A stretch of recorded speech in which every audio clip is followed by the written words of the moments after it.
하나님의 말씀은 마태복음 7장 15절부터 20절까지입니다. 말씀을 봉독하여 드리겠습니다. 거짓 선지자들을 삼가라. 양의 옷을 입고 너희에게 나오나 속에는 노략질하는 일이라. 그의 열매로 그들을 알지니 가시나무에서 포도를 또는 엉겅퀴에서 무화과를 따겠느냐. 이와 같이 좋은 나무마다 아름다운 열매를 맺고 못된 나무가 나쁜 열매를 맺나니 좋은 나무가 나쁜 열매를 맺을 수 없고 못된 나무가 아름다운 열매를 맺을 수 없느니라. 아름다운 열매를 맺지 아니하는 나무마다 찍혀 불에 던지우느니라. 이러므로 그의 열매로 그들을 알리라. 아멘.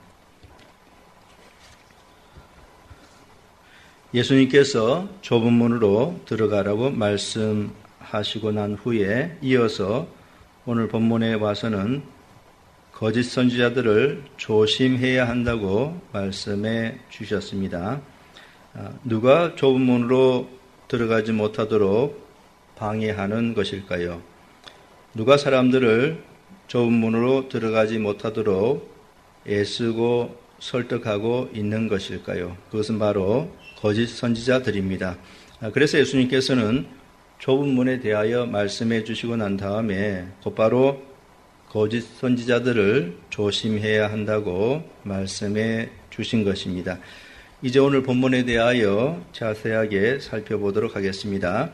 먼저 오늘 본문 15절에 보면 거짓 선지자들을 삼가라 라고 그렇게 말씀하고 있습니다. 여기 삼가라라는 이 말은 헬라어로 프로세코인데요. 이 프로세코는 주의하다, 경계하다, 조심하다라고 하는 의미를 가지고 있습니다. 거짓 선지자들을 경계하고 조심해야 한다는 그런 말씀인 것입니다. 그리고 거짓 선지자라는 이 헬라어는요, 푸슈도 프로페테스입니다. 여기 프로페테스는 이제 선지자 또는 예언자를 의미하는 것이죠. 그 앞에 푸슈도라고 하는 단어가 붙어 있는데요. 이것은 거짓된, 잘못한, 속이는 이러한 의미를 가지고 있는 것입니다. 그래서 푸슈도 프로페테스라고 하는 것은 거짓된 선지자, 또 속이는 선지자라는 그런 의미인 것이지요. 한마디로 말하면은 거짓 선지자라고 하는 것은 종교 사기꾼입니다. 종교 사기꾼. 구약 시대에 이러한 종교 사기꾼들이 많이 있었습니다. 그들은 하나님의 말씀을 받지 않았으면서도 백성들을 속여서 자신들이 하나님 말씀을 받았다고 했고요. 그래서 거짓되게 예언을 했습니다. 예레미야 23장 16, 17절에 그 내용이 나옵니다. 만군의 여호와께서 이같이 말씀하시되 너희에게 예언하는 선지자들의 말을 듣지 말라. 그들은 너희에게 헛된 것을 가르치나니 그들의 말한 묵시는 자기 마음으로 말미암은 것이요 여호와의 입에서 나온 것이 아니니라. 항상 그들이 나를 멸시하는 자에게 이르기를 너희가 평안하리라 여호와의 말씀이니라 하며 또 자기 마음에 강팍한 대로 행하는 모든 사람에게 이르기를 재앙이 너에게 임하지 아니하리라 하였느니라 라고 하였습니다. 여기 거짓 선지자들이 누구이고 또 무슨 일을 하는지 잘 나와 있지요. 그들은 하나님의 입으로부터 나온 것을 예언하는 사람들이 아닙니다. 그들은 자기 자신들의 마음에서 나온 것을 가지고 그것을 하나님의 말씀인 것처럼 거짓되게 예언하던 자들이었습니다. 예레미야 14장 14절에도 동일한 말씀이 나옵니다. 여호와께서 내게 이르시되 선지자들이 내 이름으로 거짓 예언을 하도다. 나는 그들을 보내지 아니하였고 그들에게 명하거나 이르지 아니하였거늘 그들이 거짓 계시와 복술과 허탄한 것과 자기 마음의 속임으로 너에게 예언하도다. 예, 여기 이렇게 나와 있죠. 하나님께서 거짓 선지자들을 보낸 적 없습니다. 그들에게 말씀하신 적 없습니다. 그런데도 그들은 뻔뻔스럽게 하나님으로부터 보냄을 받은 자인 것처럼 백성들을 속였죠. 또 하나님의 말씀을 직접 받은 사람인 것처럼 그렇게 행세를 하였습니다. 그리고 그러면서 이제 이 사람들이 백성들에게 전한 메시지는 하나님의 말씀과 정반대였던 것입니다. 하나님께서는 그들이 죄를 범함으로 재앙이 임할 것이다 그렇게 예고했는데도요, 이 거짓 선지자들은 평안할 것이다, 아무런 문제가 없을 것이다, 이런 식으로 백성에게 설교를 했습니다. 에레미야 6장 14절에 그 내용이 나옵니다. 그들이 내 백성의 상처를 심상히 고쳐주며 말하기를 평강하다 평강하다 하나 평강이 없도다 라고 했고, 또 에레미야 14장 13절에서는 이에 내가 가로되 슬프도소이다 주 여호와여 보시옵소서. 선지자들이 그들에게 이르기를 너희가 칼을 보지 아니하겠고 기근은 너희에게 이르지 아니할 것이라. 여호와께서 이곳에서 너희에게 확실한 평강을 주시리라 하나이다 라고 하였습니다. 그러니까 거짓 선지자들은 아무런 문제 없다 이런 설교를 계속 반복적으로 했던 것입니다. 하나님께서는 분명히 그들이 죄를 범하였기 때문에 칼이나 기근을 보내겠다, 재앙을 보내겠다 그렇게 했는데도 이 거짓 선지자들은 그런 일 없다, 평안할 것이다 그렇게 왜곡되게 하나님의 말씀을 가르쳤던 그런 자들이었습니다. 예수님 당시에도 그러한 자들이 있었습니다. 예수님께서 오늘 본문에서 바로 그러한 자들을 조심하라고 말씀하셨던 것입니다. 구약시대의 거짓 선지자들과 똑같이 하나님의 말씀을 거짓되게 가르치던 자들이 예수님 당시에도 있었습니다. 그들이 과연 누구일까요? 예수님께서 거짓 선지자들을 삼가라라고 이렇게 말씀하실 때 누구를 염두에 두고서 이 말씀을 하신 것일까요? 그것은 바로 서기관들과 바리새인들입니다. 이 산상수훈 전체에서 예수님께서는 계속적으로 그들의 잘못을 지적하고 계십니다. 예수님께서 마태복음 5장에서 이미 그들의 성경 해석이 잘못되었다고 지적하신 바가 있고요. 그 다음에 6장으로 넘어가면은 그들의 삶이 위선으로 가득 차 있다 그렇게 지적을 하셨습니다. 그들은 구제할 때 사람들에게 영광을 얻기 위하여 회당과 거리에서 나팔을 불었습니다.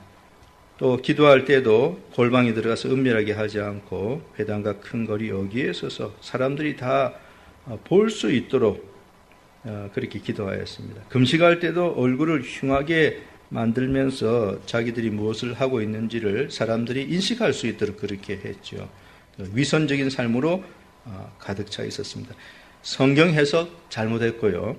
그들의 삶에는 위선이 가득하였습니다. 바로 그들이 구약시대의 거짓 선지자들과 똑같은 그런 자들이었습니다. 예수님께서는 바로 그들을 조심하라고 그렇게 가르쳐 주셨던 것입니다.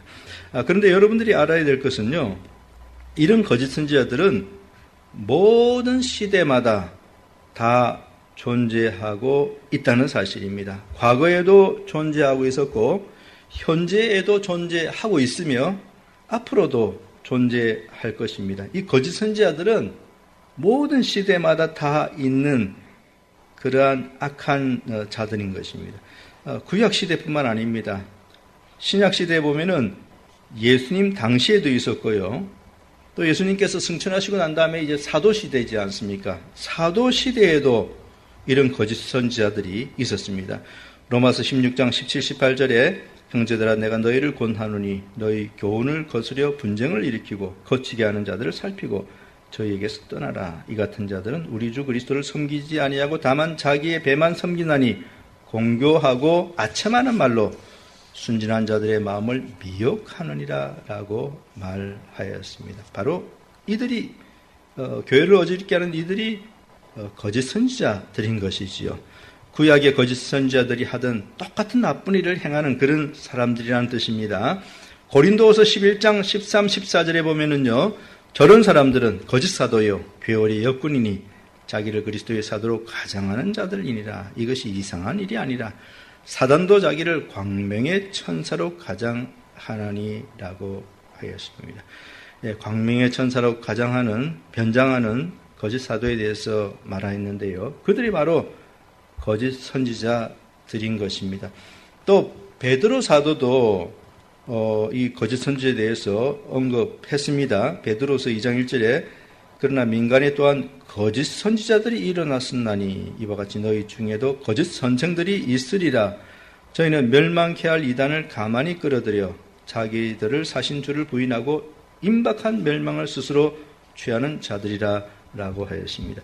사도 요한도 거짓 선지자에 대해서 말하였습니다. 요한일서 4장 1절에 보면은요, 사도 요한은 거짓 선지자의 출현에 대해서 다음과 같이 말하였습니다. 사랑하는 자들아, 영을 다 믿지 말고 오직 영들이 하나님께 속하였나 시험하라. 많은 거짓 선지자가 세상에 나왔음이니라. 예, 이처럼 사도들이 활동하는 시대에도 거짓 선지자들이 많이 출현해서 활동하면서 교회를 어지럽혔습니다. 구약 시대에 거짓 선지자들 많이 있었습니다. 예수님 당시에도 많이 있었고 사도 시대에도 많이 있었습니다. 그리고 사도 시대를 지나서 기독교 전 역사를 살펴보면은 끊임없이 이런 악한 자들이 나타나서 교회를 어지럽혔다는 사실을 여러분들은 발견해 볼 수 있습니다. 그리고 그것은 과거의 시대에만 그랬던 것이 아니라 오늘날 이 시대에도 똑같습니다. 오늘날 이 시대에도 여전히 그러한 악한 자가 활동하고 있지요. 오늘날에는 더 많은 거짓 선지자들이 나타나서 활동하고 있습니다. 그렇기 때문에 오늘날 교회가 이처럼 매우 혼란스러운 것 아니겠습니까? 그리고 오늘날 이렇게 많은 이단들이 출현해가지고 활동하고 있는 이유가 뭡니까? 다 과거보다 훨씬 많은 거짓 선지자들이 출현해서 활동하고 있기 때문에 교회는 교회대로 너무나 혼란스럽고 또 이단들도 너무나 많이 생겨나고 있는 것입니다. 그리고 예수님 재림하실 때까지 이러한 현상은 계속될 것이라는 사실을 여러분들이 알아야 하겠습니다. 오늘 본문 15절을 계속해서 보면은요, 예수님께서는 거짓 선지자들을 삼가라 그렇게 말씀하고 난 다음에 그렇게 그들을 조심해야 될 이유가 무엇인지를 다음과 같이 설명해 주었습니다. 양의 옷을 입고 너희에게 나오나 속에는 노략질하는 일이라. 바로 이것이 거짓 선지자들을 경계해야 할 이유인 것입니다. 왜 그들을 조심해야 하는 것입니까? 왜 그들을 주의 깊게 경계해야 하는 것일까요? 그 이유는 그들이 자신들의 정체를 철저하게 숨기기 때문인 것입니다. 그래서 속아 넘어가기가 대단히 쉽습니다. 그래서 속아 넘어가지 않기 위해서는 어떻게 해야 되죠? 조심해야 되는 것입니다. 예. 이 거짓 선지자는 자신들의 정체를 철저하게 숨기는 그러한 자들입니다. 그러니까 겉과 속이 완전히 다른 그러한 대단히 위선적인 존재인 것이지요. 그들의 겉모습은 순한 양입니다. 순한 양입니다. 그러나 그들의 속은 어떻습니까? 사나운 이리인 것이지요. 예, 사나운 이리인 것입니다. 예, 겉은 아주 순한 양인데 그 속은 사나운 이리입니다. 참 얼마나 무서운 그런 존재입니까? 너무도 착해 보이고 순전해 보이던 사람에게 속아서 큰 사기를 당해본 사람은요, 그 악한 사람을 생각할 때마다 치가 떨릴 것입니다. 그 사람의 겉은 너무도 순전해 보였고 사랑이 넘쳤고요, 자상했고 또 친절하였습니다. 예, 그 사람을 보니까 너무 자상하고 사랑이 넘치고, 그러니까 나를 너무 위해 주려고 하는 그런 너무나 좋은 사람처럼 그렇게 보였죠. 근데 사기를 당하고 나서 보니까 이제 무엇을 알게 됐냐면은 모든 것이 치밀한 계획적인 것이었다는 사실을 알게 되지요. 그래서 그렇게 큰 사기를 당하고 난 다음에는 그 위선자를 생각할 때마다 속에서 화가 치밀러 올라와서 잠을 잘 수가 없는 것입니다. 예, 그 위선자에게 가진 모든 것을 다 잃어버렸지 않습니까? 그러니까 그 사람은요, 오랜 시간 동안 정신이 황폐해진 상태로 지내게 됩니다. 예. 지금 이 예수님께서 조심하라고 말씀하는 거짓 선지자가 바로 그러한 대단히 무서운 사기꾼입니다. 그의 겉모습은 너무 순진해 보이고 자상해 보이고 사랑이 넘쳐 보이죠. 근데 속은 어떻습니까? 속은 다릅니다. 속은 간교함과 교활함이 있고요. 일단 자기 소나기에 들어올 때까지 기다리다가 소나기에 딱 들어오는 순간에 딱 소나기에 들어오면 이제 이 사람은 완전히 파산되는 것입니다. 소나기에 들어가면은. 오늘 이 본문에 양의 옷을 입고 너에게 나나 속이는 노략질하는 일이라고 했습니다. 여기 일이라고 했는데요. 라이프 성경사전에 보면은 일이라는 짐승에 대해서 다음 가지 설명해 줍니다.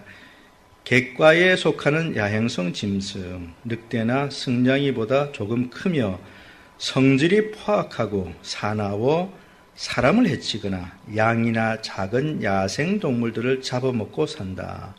성경에서는 양이나 염소 등 가축의 대적으로 자주 나타나며 물어뜯고 사나우며 사막에 거하는 존재로 소개한다. 예, 이리는 참 대단히 포악하고 사나운 짐승입니다. 그래서 예수님께서 이리 앞에 노략질하는 이라는 말을 붙였는데요. 여기 노략질하는 이라고 하는 이 말에 해당하는 헬라어는 탐욕스러운, 탐식하는, 개걸스럽게 먹는 이라는 의미를 가지고 있는 단어입니다. 그래서 노략질하는 일이라고 하는 것은 약한 동물을 잡아서 찢어서 개걸스럽게 먹는 것이죠. 예, 거짓 선지자들이 바로 이런 자들인 것입니다. 큰 탐욕을 가지고 남의 것을 강탈하고 빼앗아 가는 것입니다. 그런데 이렇게 무서운 거짓 선지자들이 사람들에게 접근할 때는 양의 옷을 입고 있다고 했습니다. 양의 옷을 입고 있다. 그러니까 얼마나 그 정체를 파악하기 힘든 것입니까? 과연 누가 저들의 정체를 간파할 수 있겠습니까? 양의 옷을 입었다고 했으니 양으로 알지 않겠습니까? 실상은 무서운 일인데도 양의 옷을 입었으니까 양인 것입니다. 그들이 양의 옷을 입고 다가간다는 것은요, 그만큼 그들의 정체를 파악하기 어렵다는 그런 말인 것입니다. 예수님께서 여기서 거짓 선지자들 삼가라, 양의 옷을 입고 너희에게 나오나라고 했을 때는 대단히 이들의 정체를 파악하기 힘들다는 의미로 이 말씀을 해 주신 것입니다. 그런데도 어리석은 성도들은요, 아무것도 모르고 그들을 자상한 사람, 사랑이 넘치는 사람으로 그렇게 오해를 합니다. 양의 탈을 쓰고 접근하는 노략질하는 일인데도 그를 자상한 사람으로 그렇게 생각하니까 참 얼마나 답답한 그러한 일입니까? 그들의 겉모습은 순한 양입니다. 참 너무 거룩해 보이죠. 너무 착해 보이고요. 그들은 너무도 선하게 보입니다. 또 너무도 사랑이 넘치는 사람처럼 보이고 자상해 보이고 또 너무도 자기 희생적인 그런 사람으로 보입니다. 또 그 사람은 자기보다 다른 사람을 배려하는 그런 사람으로 보이고요. 그 사람이야말로 진정 하나님의 사람으로 보입니다. 그리고 정말 천사처럼 보이죠. 예. 근데 이 사람의 속은 어떻습니까? 이 사람의 속의 정체가, 이 사람의 마음속에 있는 그 정체가 드러나는 순간 사람들은 기절하고 말 것입니다. 그들은 연약한 동물들을 인정사정 없이 갈기갈기 찢어놓고 죽이는 무서운 이리와 같은 그런 존재인 것이지요. 그런데 이렇게 무서운 이리와 같은 존재가 순한 양처럼 사람들에게 다가가니까 속아 넘어가지 않을 사람이 과연 어디 있겠는가 하는 것입니다. 예. 그래서 많은 사람들이 이들의 희생물이 되고 많은 것입니다. 그렇다면 그들에게 속아서 그들의 소나기에 들어가면 과연 어떻게 될까요? 그것은 영혼을 강탈당하게 됩니다. 영혼을 강탈당하게 됩니다. 그래서 이제 어떻게 되냐면요, 결국은 거짓 선지자들의 추종자가 됩니다. 그리고 그들의 철저한 노예로 전락하게 되는 거죠. 그들의 손아귀에 일단 들어가면은 완전히 그들의 추종자가 되고 그들의 노예가 됩니다. 우리 사람들은 하나님을 위하여 살아야 되는데요. 그들의 손아귀에 들어가면 어떻게 되냐면은 그 위선자에게 전 인생을 바치게 됩니다. 그 위선자에게 자신의 전 인생을 바치게 됩니다. 그래서 영혼을 강탈 당하게 되는 것이죠. 그렇게 이제 살아가다 보면 결국에는 파멸하고 마는 것입니다. 이렇게 무서운 자들이 바로 거짓 선지자들인데요. 겉으로는 양의 옷을 입고 다가오기 때문에 정말 항상 여러분들은 그들을 잘 경계해야 되고 그러한 종교 사기꾼들을 대항하여 방어벽을 단단히 쳐야 됩니다. 그래야지 여러분들이 그들에게 속아 넘어가지 않을 수 있게 되는 것입니다. 아더핑크는 거짓 선지자들의 일반적인 특성에 대하여 다음과 같이 말하였습니다. 그들은 지극히 중요한 경건을 실제보다도 덜 엄격하고 더욱 편한 것으로 만들어서 타락한 인간의 본성에 더욱 잘 적합하게 하고 이로써 중생하지 못한 자로 하여금 참 은혜에 미치지 못하는 그 어떤 것에 만족해 버리도록 부추긴다는 사실이다. 바리새인들이 지극히 엄격하였음에도 불구하고 이러하였었고 천주교도들이 그들의 고행을 뽐냄에도 불구하고 이러하였었고 알미니안주의자들도 선한 일을 행하고자 하는 표면상에 열심히 있음에도 불구하고 이러하다. 무율법주의자들 또한 훨씬 더 많은 빛을 받고 기쁨, 열심, 확신이 있음에도 불구하고 이러하다. 이것이 모든 거짓 선생들의 공통적인 표시이다. 즉 하나님의 길을 거부하고 그들은 자신에게 알맞은 길을 꾸며낸다. 그리고 그들 각자는 서로 크게 다르다 할지라도 경건의 행실과 그리스도인의 생활을 성경이 가르치는 것보다 쉬운 것으로 만들고 구원을 싼값에 제시하며 그리스도와 그의 사도들이 했던 것보다 문을 더욱 열어젖혀 천국으로 가는 길을 더욱 넓게 하는 데 있어서는 모두 다 한 마음이 된다. 이것이 바로 그들이 사람들의 인기를 얻는 비결이다. 예, 성경에서 제시하고 있는 것보다 훨씬 더 쉬운 길을 제시해 주니까 사람들에게 많은 인기를 얻게 된다는 것입니다. 참 안타까운 사실은요, 이 거짓 선지자들의 메시지는 아주 잘못된 것이거든요. 그런데 사람들은 이 메시지에 큰 매력을 느낍니다. 이 굉장히 참 안타까운 그런 사실이 아닐 수 없습니다. 예, 거짓된 메시지를 들으면 어떻게 해야 됩니까? 그것을 단번에 거절하고 거부해야 되지요. 그런데 사람들은요, 그 거짓된 메시지에 굉장한 매력을 느낍니다. 그것은요, 인간의 타락한 본성이 거짓된 메시지에 큰 매력을 느끼게 되어 있기 때문인 것입니다. 디모데후서 3장 3, 4절에 보면은요, 때가 이르리니 사람이 바른 교훈을 받지 아니하며 귀가 가리워서 자기의 사욕을 좇을 스승을 많이 두고 또 그 귀를 진리에서 돌이켜 허탄한 이야기를 조출이라라고 하였습니다. 여기 이 사람들 보시기 바랍니다. 바른 교훈을 받지 않는다고 했지 않습니까? 그러면서 어떻게 합니까? 귀가 가렸다고 했죠. 그 다음에 이제 허탄한 이야기를 좇는다고 했습니다. 그러니까 거짓된 메시지인데 엄청 인기가 있고, 예, 거기 큰 매력을 사람들이 느끼게 되는 것입니다. 오늘날에도 똑같은 일들이 계속 벌어지고 있습니다. 오늘날에도 사람들이요, 거짓 선지자들의 메시지에 열광하고 있습니다. 열광하고 있습니다. 그 메시지는 분명히 성경과 일치하지 않거든요. 그 메시지는 그 거짓된 설교자의 마음에서 나온 헛된 철학일 뿐입니다. 그런데도 신기하게도요, 사람들은 열광하고 그 메시지를 좋아합니다. 예. 그런데요, 그런 거짓된 메시지에 열광하게 되면은 그 다음에는 어떻게 되냐면은요, 자신의 영혼을 노략질 당하게 됩니다. 그리고 모든 것을 잃어버리죠.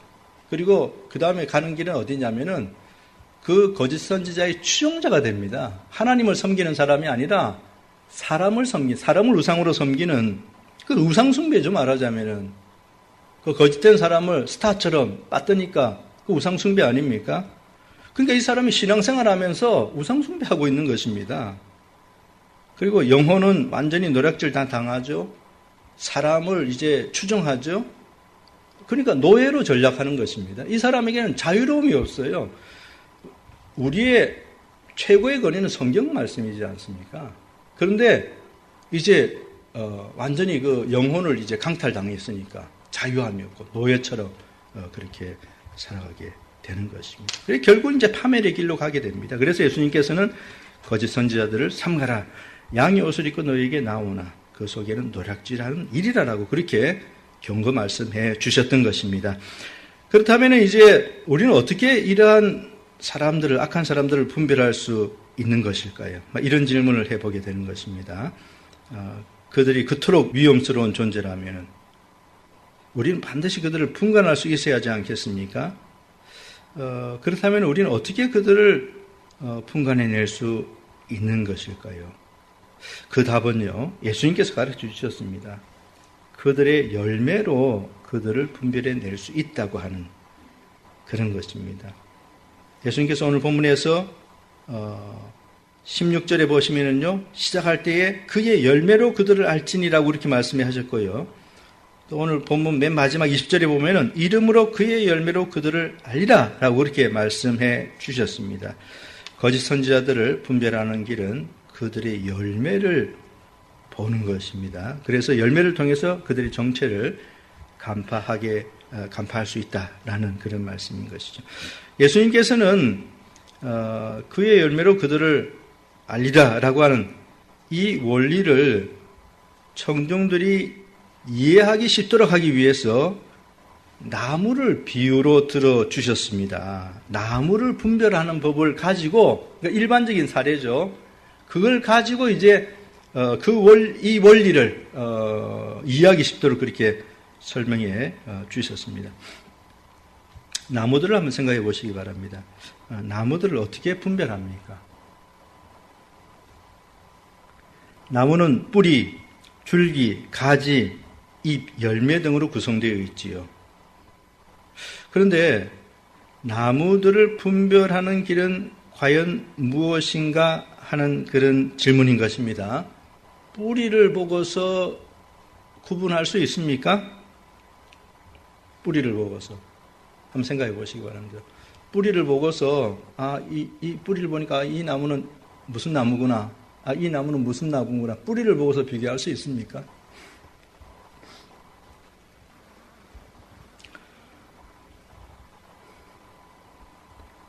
그럼 어떻습니까? 줄기를 보면은 구분할 수 있을까요? 줄기. 나무는 뿌리가 있고, 그 다음에 이제 줄기가 있지 않습니까? 밑줄기도 있고, 윗줄기도 있고. 그 줄기 보면은 구분할 수 있습니까?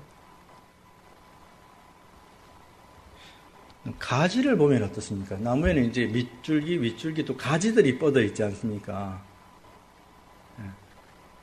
그 겨울에 이제 나무잎 다 떨어지고 가지들만 앙상하죠. 그죠? 이런저런 나무들이 다 가지들만 있는데 그 가지를 보면 구분할 수 있을까요? 아니면 잎사귀를 보면 구분할 수 있을까요? 잎사귀.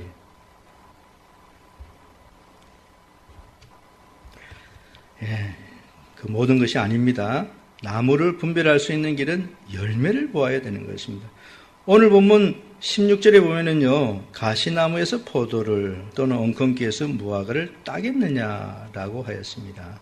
무화과 열매를 우리가 보고서 이 나무는 무화과 나무이구나 그렇게 알 수 있죠. 또 사과 열매를 보고서 우리는 그 나무가 사과 나무인 것을 알 수 있습니다. 그러니까 이 나무의 본성이라고 하는 거 있지 않습니까? 나무의 본성. 나무의 본성은 그 열매로 나타나게 되어 있습니다. 나무의 본성은 그 열매로 나타나게 되어 있습니다. 그래서 좋은 나무는 좋은 열매를 맺고 나쁜 나무는 나쁜 열매를 맺는 법인 것이죠. 그러니까 좋은 나무는 좋은 본성을 가지고 있지 않습니까? 그러니까 열매가 좋은 열매입니다. 나쁜 나무는 나쁜 본성을 가지고 있죠. 그렇기 때문에 그 나쁜 본성이 나쁜 열매로 나타나게 되어 있는 것입니다. 오늘 보면 17절부터 19절 말씀까지가 바로 그것을 말씀해 주는 것이죠. 이와 같이 좋은 나무마다 아름다운 열매를 맺고 못된 나무가 나쁜 열매를 맺나니 좋은 나무가 나쁜 열매를 맺을 수 없고 못된 나무가 아름다운 열매를 맺을 수 없느니라. 아름다운 열매를 맺지 아니하는 나무마다 찍혀 불에 던지우느니라.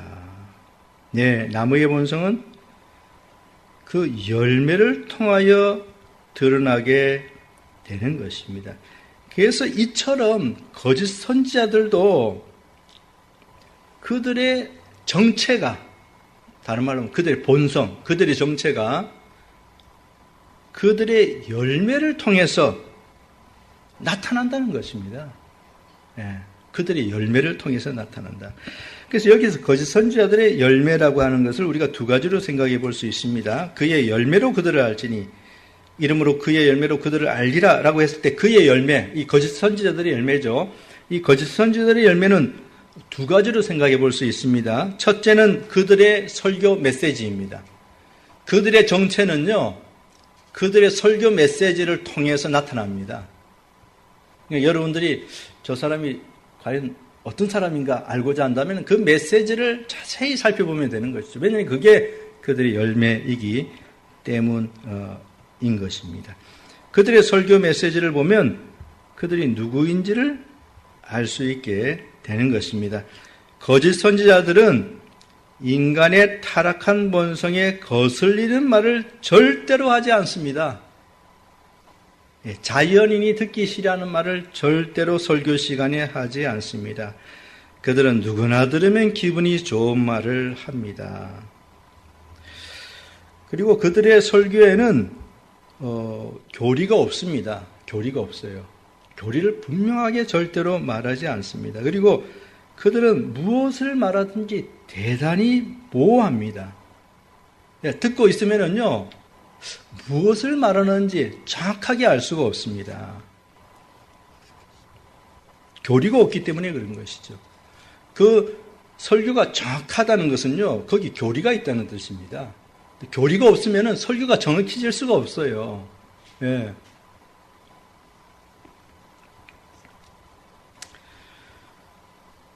거짓 선지자들의 열매는 그들의 설교 메시지를 통해서 드러나기 때문에 그 설교 메시지를 자세하게 살펴보면은요, 그들이 누구인지 아는 것을 알 수 있습니다. 그래서 여러분들에게 필요한 자세는 베레아 사람들의 자세인 것이죠. 그들은 사도 바울의 설교를 듣고서도 그것으로 끝나지 않고 곧장 성경으로 달려갔습니다. 사도행전 17장 11절에 베레아 사람은 데살로니가에 있는 사람보다 더 신사적이어서 간절한 마음으로 말씀을 받고 이것이 그러한가 하여 날마다 성경을 상고함으로라고 하였습니다. 바로 이런 자세가 여러분들에게 필요한 것입니다. 설교 메시지를 들었을 때에 반드시 성경 말씀과 비교해 보아야 됩니다. 비교해 보았더니 성경에 전혀 없는 내용이다 라고 하면 그 사람은 거짓 선지자인 것입니다. 아무리 감동적인 말을 해도 성경 말씀과 일치하지 않는 진리를 전한다면 그 사람은 거짓 선지자인 것이죠. 아무리 큰 도전을 주는 말을 한다 해도 성경과 일치하지 않는 내용이라면 그 사람은 거짓 선지자인 것입니다. 분명한 사실입니다. 예, 그래서 그 사람의 설교 메시지가 그의 열매이고 열매를 통해서 그 사람을 안다 그랬잖아요. 설교 메시지를 보면 그가 누구인지 아는 것을 분명히 알게 되는 것입니다. 두 번째로 거짓 선지자들을 구분하기 위해서는 첫 번째는 설교 메시지고요. 두 번째로는 그 거짓 선지자들의 신앙 삶입니다. 예, 그들의 삶. 예, 그들의 삶이 바로 그들의 열매인 것이지요. 그들이 어떻게 살아가는지를 보면은, 그들이 이제 강단에 설교하는 것을 보면은 또 그게 열매고요. 또 그들이 강단에서 내려와서 일반적으로 어떻게 살아가는지 그 삶을 보면은 그게 열매입니다. 그래서 그 삶을 통해서 그들이 누구인지 아는 것을 알 수 있게 되는 것이죠. 아무리 양의 옷을 입고 다가와도 이리의 본성은 탈로 나기 마련인 것입니다. 로이드 존스 목사는 다음과 같이 말하였습니다. 신앙과 실생활과의 사이에는 불가분의 관계가 있다는 것이다. 즉 본성은 결국 외부로 나타나기 마련이라는 것이다. 사람의 깊은 곳에 있는 것은 항상 드러나고 나타나기 마련이다. 신념과 생활에서 드러나는 것이다. 사람은 결국 생각하는 그대로 행한다. 환원하면 우리의 사람됨이 무엇인지, 무엇을 믿고 있는지를 외부로 나타내지 않을 수 없게 되어 있다. 아무리 조심한다고 해도 결국은 그렇게 필연적으로 나오게 마련이다. 본성은 반드시 자신을 드러내고 만다. 가시나무에서 포도를, 엉겅퀴에서 무화과를 딸 수는 없는 것이다. 좋은 나무마다 나쁜 열매를 맺을 수 없고 못된 나무가 아름다운 열매를 맺을 수 없다. 예수님은 이것을 절대적인 선고로서 단언하셨다. 만일 우리 자신이나 다른 사람들 혹은 삶의 전체를 주의 깊게 본다면 이것이 완전히 사실임을 인정하지 않을 수 없다. 우리가 얼마 동안은 속을지도 모른다.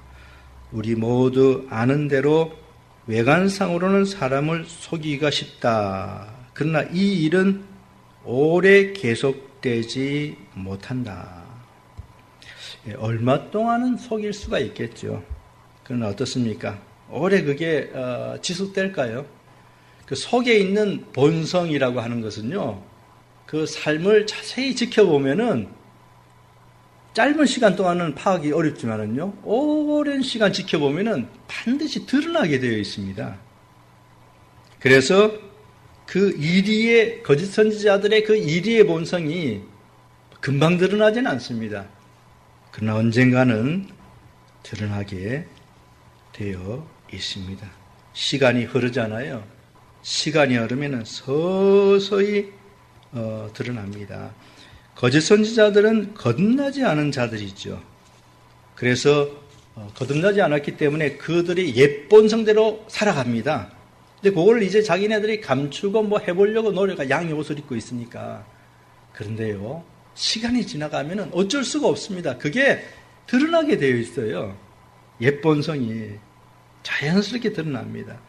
경건의 모양만 가지고 있기에는 한계가 있죠. 경건의 능력이 없기 때문에 언젠가는 그 사람의 이 이리적인 본성이 다 드러나게 되어 있습니다. 그래서 거짓 선지자들의 삶의 모습을 통해서 우리가 그들을 분별해낼 수 있는 것입니다. 어떻게 우리가 그들을 분별해낼 수 있을까? 첫 번째는 그들의 설교 메시지, 두 번째는 그들의 삶, 이걸 통해서 우리는 그들을 분별해낼 수 있는 것입니다. 이제 말씀을 맺도록 하겠습니다. 칼빈은 오늘 본문에 대하여 다음과 같이 요지를 아주 잘 말해 주었습니다. 이 말씀으로 그리스도께서는 교회가 앞으로 수없는 사기를 당할 텐데 적극적으로 경계하지 않으면 믿음에서 탈락하는 사람들이 많아질 위험에 따를 것이라는 점을 가르치고 있다. 오늘 제가 설교드린 것을 딱 한마디로 잘 요약해 준 그런 것입니다. 이 말씀으로 그리스도께서는 교회가 앞으로 수없는 사기를 당할 텐데 적극적으로 경계하지 않으면 믿음에서 탈락하는 사람들이 많아질 위험에 따를 것이라는 점을 가르치고 있다.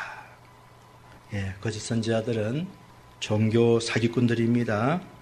여러분들이 그들에게 사기를 당하지 않으려면 어떻게 해야 되지요? 적극적으로 경계해야 됩니다. 그렇지 않으면 여러분들의 영혼을 강탈당하고요, 믿음에서 떨어져 나가게 되고 파선하게 되는 것입니다. 이 세상에도 우리를 속여서 우리의 가진 것을 빼앗고자 하는 사기꾼들이 얼마나 많이 있습니까? 도처에 널려 있습니다. 우리의 가진 것을 빼앗으려고 하는 사기꾼들이 도처에 널려 있습니다. 그런데 영적인 세계도 똑같습니다. 위험한 종교 사기꾼들이 여러분들을 노리고 있다는 사실을 꼭 명심해야 되겠고요. 그래서 그들을 주의 깊게 경계해야 되고 그들에게 속아 넘어가서 그들에게 유괴당하지 않도록 항상 주의해야 하겠습니다.